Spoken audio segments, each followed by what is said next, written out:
There's a whisper that travels through the chaos of life, almost unnoticed. It's not loud, it's not insistent, but it's there, like a shadow lingering in the corners of your thoughts. The call is not for everyone. It's for the ones who feel a restlessness deep within those who sense that they are living lives not of their own making, a life dictated by others, by the herd. The whisper calls them to walk alone, to step away from the noise, the expectations, the constant pressure to conform. At first, the call is subtle, a fleeting thought, a quiet yearning for something different, something real. It doesn't announce itself with grandiose gestures, and it certainly doesn't ask for permission. It simply waits, and the few who hear it feel its presence like a tug at their soul, a pull towards something they can't fully explain, yet can't ignore. The feeling is almost instinctive, as though it's part of you, buried beneath the surface, waiting to be remembered. But walking alone is not a simple choice. It's a journey that demands strength, courage, and a willingness to embrace solitude, not just physically, but emotionally, mentally, and spiritually. The world offers a multitude of distractions, a million voices telling you who you should be and what you should want. It's so easy to drown out the whisper, to blend into the crowd, to follow the familiar path. But to walk alone is to step outside the boundaries of the herd, to reject the noise, and to find something deeper, something truer within yourself. This is the call of solitude, not loneliness, but a necessary separation from the world of expectations and conformity. It is the courage to face yourself unfiltered, raw, and real, to look inward and ask, who am I, truly, without the influence of others, without the demands of society? And when you answer that question, you begin to walk a path that leads only to you, only to your truth.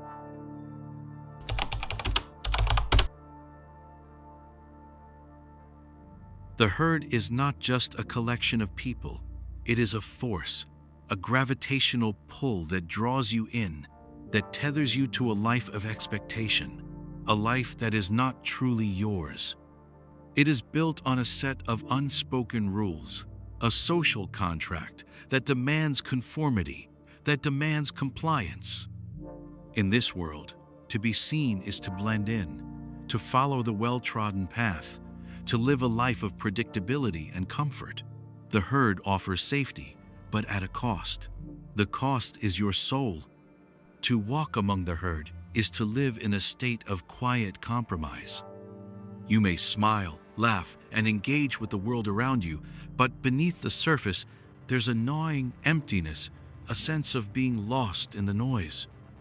The voices that surround you, the opinions of those you associate with, become the echoes in your head, drowning out your own thoughts, your own desires. The herd doesn't ask for your uniqueness, doesn't welcome your individuality. It simply demands that you fit in, that you play your part, and stay within the boundaries drawn by others. From a young age, you are taught to follow. You are taught that to stand out is to invite ridicule, that to be different is to be dangerous, to be rejected. The herd thrives on sameness, on the collective consensus that says, this is the way things should be. And so, you conform. You dress the same, you think the same, you aspire to the same goals, all in the name of fitting in. But with every step you take in the herd, a part of you fades.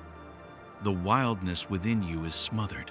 The spark of individuality dims, and the truth of who you are gets buried beneath layers of social conditioning.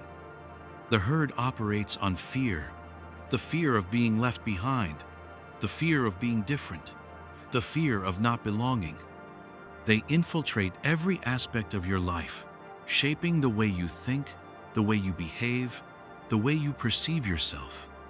You are told that success is measured by how well you fit in with the herd, by how much approval you gain from those around you. But what if this success is an illusion? What if it is nothing more than a trap, a cage with invisible bars, keeping you bound to a life of mediocrity. In the herd, you are not encouraged to question. You are not encouraged to seek your own truth, to find your own path. The herd tells you what's right and what's wrong, what's acceptable and what's not. It dictates your values, your desires, your actions.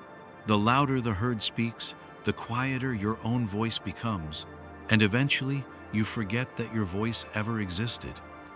You forget that there was once a time when you dared to dream, when you had the courage to think differently, when you believed in your own power. But here's the tragedy of the herd.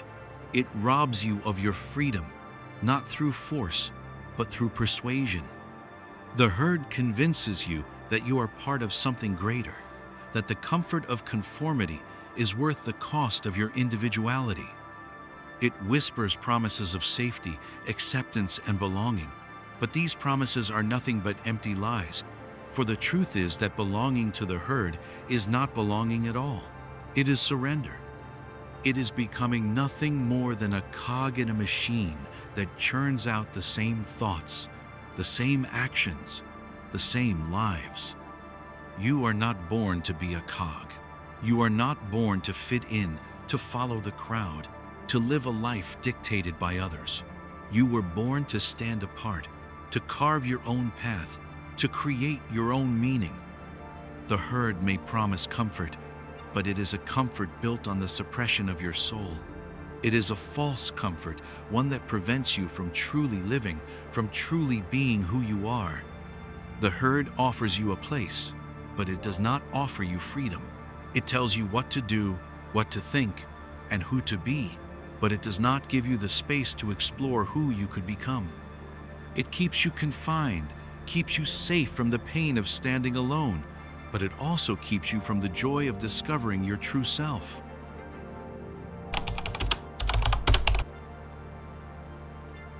The price of belonging is never spoken aloud.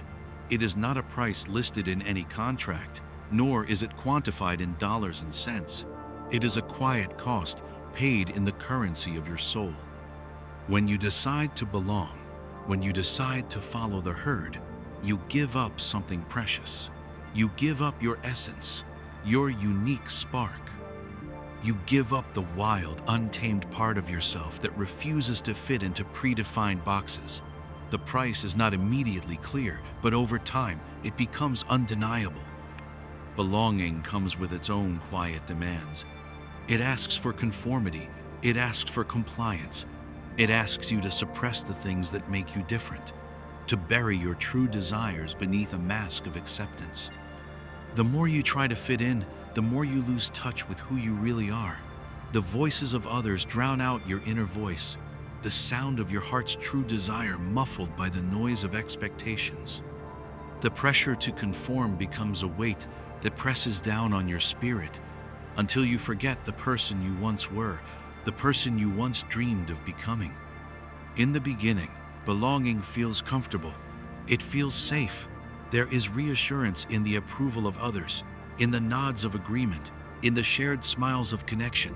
But comfort is an illusion. Safety is a trap. The more you seek approval, the further you distance yourself from your own power. The price of belonging is not just the loss of self, it is the slow erosion of your potential. You begin to live for others, to measure your worth by their standards, to chase dreams that are not truly yours. When you belong to the herd, you are not free. You are bound by invisible chains, shackled to the expectations and values that others impose upon you. The herd does not ask you to be authentic. It does not ask you to search for your truth. It only asks you to conform, to blend in, to live according to the rules set by the collective. And in this conformity, you lose your individuality. You become a copy of a copy, a mere shadow of what you could have been. The price is paid every time you suppress your true desires to fit in. Every time you suppress your voice to avoid conflict. Every time you hold back your creativity, your power, your passion. In the name of good manners or fitting in, the price is paid every time you choose the comfort of belonging over the discomfort of standing alone. And the longer you pay this price, the more disconnected you become from the essence of who you are. But here's the lie that the herd tells you. Belonging is not freedom. It is not the solution to your loneliness or your sense of disconnection. The herd promises that if you follow its rules, you will find peace, acceptance, and security. But this peace is false. It is a peace born of surrender, born of compromise. It is a peace that comes at the cost of your soul, at the cost of your freedom to live authentically. It is a peace that keeps you small, keeps you contained, keeps you from becoming the person you are meant to be. The price of belonging is not just paid with your individuality, it is also paid with your happiness. The longer you stay in the herd, the more you begin to question whether the life you are living is truly yours. You find yourself chasing things that don't bring you joy, doing things that don't fulfill you, living a life that is not aligned with who you really are. The price of belonging is a life lived in shadow, a life that is not fully realized. And yet, most people continue to pay this price, day after day, year after year, never questioning whether the cost is worth it. They live lives that are not truly theirs, following the script that has been handed to them by society, by family, by tradition. They measure their worth by the approval of others, by the standards set by a world that does not know them, does not understand them, and does not care for their deepest desires. But there comes a moment, a quiet moment, when the price becomes too great to ignore. When the weight of the herd becomes unbearable, when the mask you've been wearing starts to crack, and you are forced to confront the truth, you are not living your life. You are living someone else's life, a life that was given to you, not chosen by you. This moment is the turning point. It is the moment when you realize that belonging comes at too high a price. It is the moment when you are faced with the choice: continue to pay the price of belonging or break free and start living for yourself. It is the moment when you choose to stop hiding, to stop playing the role that others have cast you in, and to begin the journey of reclaiming your true self. The price of belonging is steep, but the cost of staying in the herd is far greater, for it is a cost that lasts a lifetime. To walk away from the herd, to walk alone, is to choose the freedom of living authentically, of embracing your true self, no matter the cost.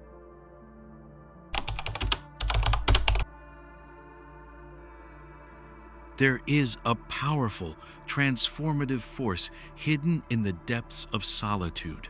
It is not the kind of solitude most people fear, the lonely, hollow kind that leads to despair. This solitude is a crucible, a place where the raw material of the self is shaped, sharpened, and refined. It is in this solitude that you come face to face with the truth of who you are, stripped of the masks you wear for the world. The noise of the world is constant. It fills the air, fills your thoughts, fills the space around you. Society hums with voices, opinions, expectations, and distractions. To live among the noise is to live at the mercy of others. You are told what to think, what to do, what to feel, and what to desire. Your identity becomes a collection of external forces shaped by the will of the herd. But when the noise falls away, when the distractions cease, something profound happens. You hear your own voice, faint at first, but growing clearer with each passing moment. Solitude is not a punishment. It is not a void to be feared, nor is it an escape from the world. It is a return to yourself. It is the space in which your mind and soul are free to roam, free to confront your fears, desires, and deepest truths without interference. In this silence, you are forced to listen, truly listen to the most intimate parts of your being. This is not the silence of empty isolation, but the silence that comes when you stand alone with the fullness of your humanity. It is the silence that reveals the truths buried beneath the layers of societal conditioning, the truths you've ignored, hidden, or suppressed. In solitude, you come face to face with yourself in a way that no crowd, no society, no distraction can offer. You are forced to confront the parts of you that have been forgotten, abandoned, or neglected. It is in this confrontation that true growth occurs. The power to transform your life, to forge your destiny, lies not in the approval of others, but in your ability to stand alone and face the raw, unfiltered version of yourself. The person you are meant to become is not someone who fits in, someone who conforms, but someone who embraces the depth of their individuality. This is where Nietzsche's philosophy meets reality. To become who you truly are, to transcend the limits of society's expectations, you must first enter the forge of solitude. It is here, in the quiet depths of isolation, that the self is tested. It is here that you must face the truth of your desires, your weaknesses, your potential, and your power. It is a painful process, for the self you thought you knew will be shattered and remade. But only by stepping into this fire can you emerge stronger, more powerful, and truer to who you are. The world outside will never give you permission to be yourself. The herd will always try to pull you back, to convince you that you belong, that you should fit in. But solitude, real solitude, is the antidote to this. It is a space where you can hear the truth that is yours and yours alone. It is a space where you are free to create, free to explore, free to be. When you walk alone, when you embrace solitude, you enter a state of clarity where you no longer need the validation of others. The opinions of the herd become irrelevant because you are no longer dependent on them. You are free to create your own values, to live according to your own principles, and to embrace your own truth. There is power in solitude, a power that comes not from isolation, but from the act of confronting your own soul without the distractions of the world. In this space, you begin to see the things that were hidden before, the dreams that were pushed aside, the passions that were suppressed, the desires that were denied. The longer you spend in solitude, the more you begin to understand the full scope of your own potential. It is in this space that you reclaim the parts of yourself that were lost in the chaos of the herd. Solitude is the forge that refines you. It is the crucible in which your true self is revealed, tested, and strengthened. But to embrace solitude is to choose a difficult path. It is not a comfortable path. It is the path of internal conflict, of facing your fears and your doubts. It is the path of self-discovery, of breaking free from the illusions created by society. But it is the only path that leads to freedom, the freedom to live authentically, to live in alignment with your deepest truth. When you walk alone, you are no longer a product of the herd.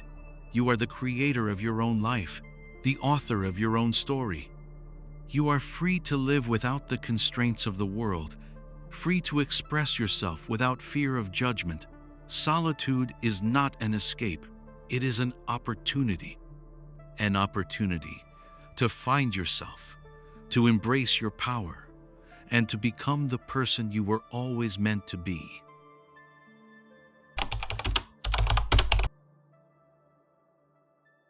The path to freedom is not a path of external liberation. It is not a path of breaking physical chains or escaping from societal structures. The true path to freedom lies within, in the quiet recesses of your own mind, in the deep recesses of your own soul.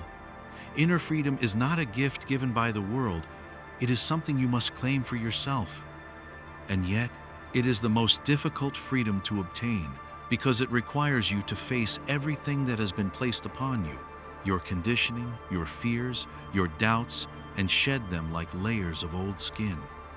To be free on the outside is a mere illusion. To be free on the inside is to stand apart from everything that would seek to define you. The challenge of inner freedom is not a simple one. It is a battle not with the world, but with yourself. It is a battle to reclaim the parts of yourself that have been suppressed, forgotten, or discarded in the name of survival, acceptance, or comfort. Most of us have been conditioned to seek external approval to live according to the standards set by others. From a young age, we are taught to conform, to fit in, to follow the rules. These rules are not our own. They are the rules of the herd, the rules of society, the rules of those who came before us. They are imposed upon us by the world, and we live by them as though they are sacred. We live as if freedom means fitting into the mold that has been crafted for us. But true freedom is the opposite of this. True freedom comes from breaking free from these imposed standards and living according to your own will, your own desires, your own truth. This is the challenge: to live not for others, but for yourself, to question the assumptions that have been made for you, to tear down the walls that have been built around you. It is the challenge of looking inside, confronting the parts of yourself that have been buried, and choosing to be free from the shackles of external expectations. It is a challenge of great courage, for it requires you to be vulnerable, to face the truth of who you are, without the comforting illusions that others have built for you. True freedom is the ability to act in alignment with your deepest self, but it is a freedom that cannot be granted by anyone but you. It is not a freedom that is won through rebellion or external revolution, but through internal transformation. It is the freedom to be unapologetically you, without fear, without guilt, without shame. To be truly free is to let go of the false self that you have built for others, the person you've become to fit in, to please, to gain approval. The false self is not who you truly are. It is a mask that has been forged by the expectations of others, by the roles you've been assigned, by the approval you've sought. The false self is a prison, and while it may seem safe, it is also suffocating. The challenge of inner freedom is to peel back that mask, to confront the raw, unpolished truth of who you are beneath it, and to step into your true power. This process of self-liberation is not an easy one. It requires you to face the parts of yourself that you have rejected, the parts that society tells you are unacceptable, unworthy, or wrong. It requires you to confront your deepest fears, your greatest insecurities, and your darkest desires. It is not a journey for the faint of heart, but it is the only journey that leads to true liberation. For once you shed the layers of conditioning and societal expectations, once you embrace the fullness of your own being, you will find that you are more powerful than you ever imagined. Inner freedom is not the absence of fear. It is the ability to move through fear, to act despite it, to live without being enslaved by it. It is the freedom to choose your path, to define your values, to create meaning on your own terms. It is the freedom to live authentically, to express yourself without hesitation, to stand tall in the face of judgment, knowing that your truth is yours to live and yours to defend. And in this freedom, there is a kind of peace, a peace that comes not from the absence of conflict, but from the presence of your own truth. It is the peace that arises when you stop pretending to be someone you are not, when you stop living for others and start living for yourself. This peace is not comfortable, but it is real. It is the peace of inner strength, of knowing that you are living in alignment with who you truly are, not with who the world wants you to be. To walk the path of inner freedom is to choose authenticity over acceptance, truth over comfort, power over security. It is a path of great courage and great reward, for it leads to a life that is truly yours. A life that is not bound by the expectations of others, but free to grow, to create, to be. It is a life that is unapologetically yours.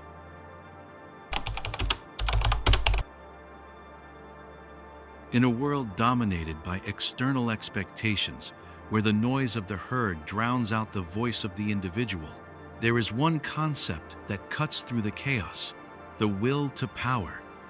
This is Nietzsche's defining idea, the core of his philosophy.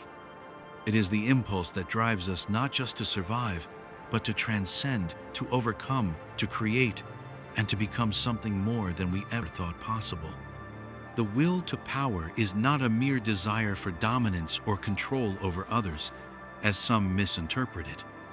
It is the force within each of us that seeks to shape the world according to our own will, to carve out a path that is uniquely ours.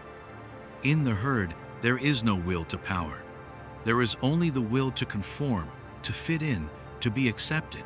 The herd teaches us to suppress our desires, to bow to authority, to follow the rules. But the true will to power is a rebellion against these forces. It is the refusal to be shackled by the expectations of others, the courage to stand apart from the collective and forge our own path. The will to power is the inner force that drives us to be more than what we are, to break through the limitations that society has placed on us, and to live fully and authentically. The will to power is not an external force. It is internal. It is the fire within that pushes us to grow, to evolve, to reach beyond what we thought was possible.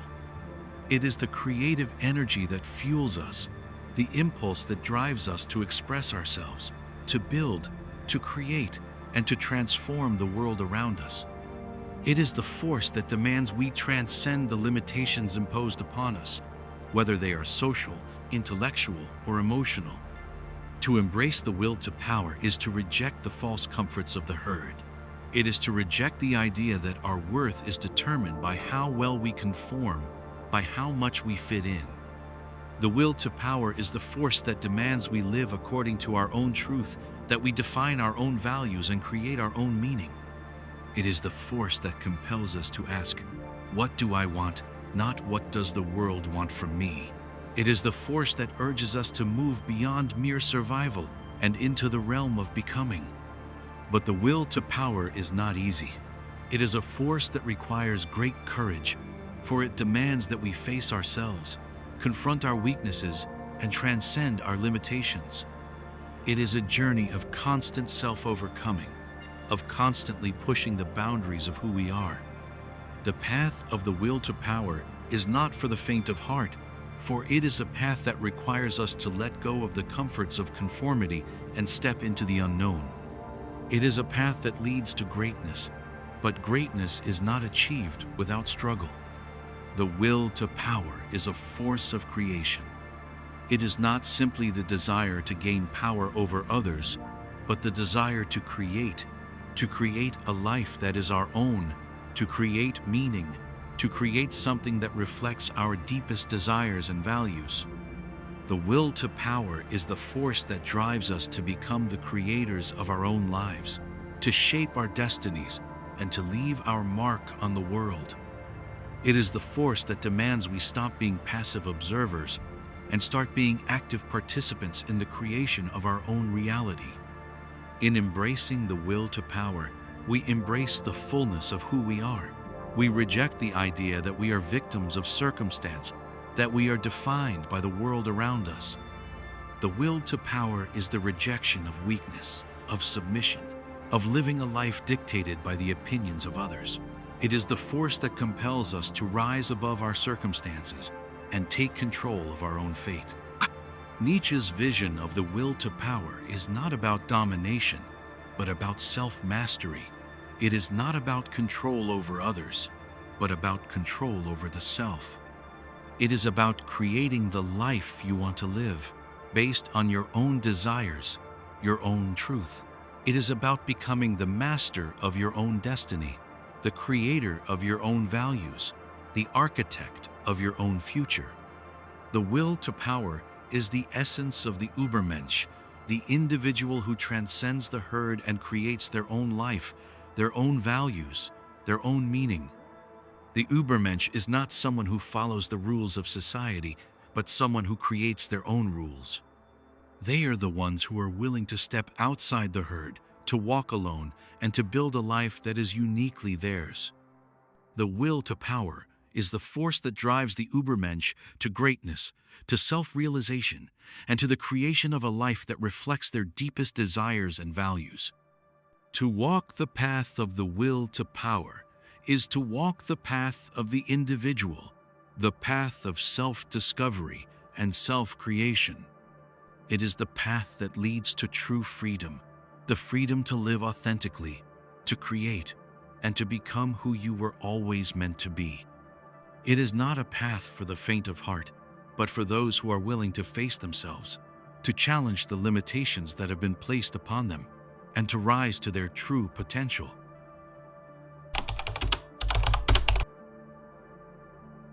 There is a power in solitude that most will never know, a power that remains unseen, unspoken, but ever present. It is the power of the individual, the quiet strength that arises not from the loudness of one's actions, but from the certainty of one's being. In a world where the collective voice drowns out the individual, where conformity is celebrated and uniqueness is often suppressed, the power of walking alone, the power of standing apart, is the most profound force one can harness. The silent power of the individual does not scream for attention. It does not seek validation or approval from the world around it. It does not rely on external circumstances or the opinions of others to define its worth. It is an internal force, a quiet strength that arises from knowing who you are, from standing in your truth without fear, without hesitation. This power is not given, it is claimed. It is the force of self-possession, of self-realization, of the individual who refuses to be defined by the expectations of society. In the herd, power is measured by outward signs, by status, wealth, popularity, and success. The collective measures power by what it can see, what it can grasp, what it can control. But the silent power of the individual is not measured by these things. It is measured by something far deeper, far more profound. The ability to live authentically, to remain true to yourself despite the pressure to conform, to choose your own path in the face of societal norms. The silent power of the individual is the quiet confidence that comes from knowing that you are enough, that you are whole, that you do not need the approval of the herd to justify your existence. This power is often misunderstood. In a world that values loudness, that celebrates the noisy, the flashy, the outwardly successful, the quiet power of the individual is often overlooked, dismissed, or even ridiculed. But the truth is, this power is not diminished by the absence of attention. It does not require applause or recognition. The silent power of the individual is felt in the way one moves through the world, in the way one speaks and acts, in the way one holds their own truth without compromise. When you stand in your own power, when you walk alone and live according to your own values, you send out an energy that cannot be ignored, even if it goes unseen. It is a subtle force, but one that reverberates throughout the world. The herd may not recognize this power, but those who are attuned to it will. The individual who lives authentically is a beacon in a world of imitation, a light in a world of shadows. And though the world may try to extinguish that light, it cannot be dimmed by external forces. For the true power of the individual lies not in the recognition of others, but in the deep knowing that you are living as your true self. This silent power is the power of creation. The individual, who is not bound by the expectations of others, is free to create a life of their own making. They are not constrained by the rules of society, by the judgments of others, or by the limitations that the world places on them. They are free to define their own values, their own meaning, their own truth. And in doing so, they create a life that reflects their deepest desires and their truest nature. The power of the individual is not an outward force. It is not about dominating others, about taking control, about gaining power over the world. It is about self-mastery. It is about mastering your own mind, your own emotions, your own desires, and living in alignment with your highest truth. It is the quiet strength that arises when you know who you are, and refuse to let the world tell you who you should be. This power is felt in the smallest of actions. It is felt in the way you speak your truth, in the way you refuse to bend to the pressure of others, in the way you choose to live authentically, regardless of the opinions of the herd. It is a power that is not sought, but earned. It is earned through the courage to walk alone, to face the discomfort of being misunderstood, to step into your own power, no matter the cost. The silent power of the individual is not for everyone. It is not for those who seek validation from the outside world, for those who crave acceptance, for those who are afraid to stand alone. It is for those who are willing to face themselves, to embrace their truth, to live in alignment with their own will. It is for those who are willing to pay the price of freedom, the price of authenticity, and to walk the path less traveled, knowing that the journey is worth more than any external reward. And in this silent power, there is an unparalleled strength, a strength that cannot be broken, a strength that is eternal, because it is rooted in who you truly are. It is the power of the individual, the power of those who are not afraid to stand apart from the herd and walk alone, creating their own life, their own meaning, their own truth.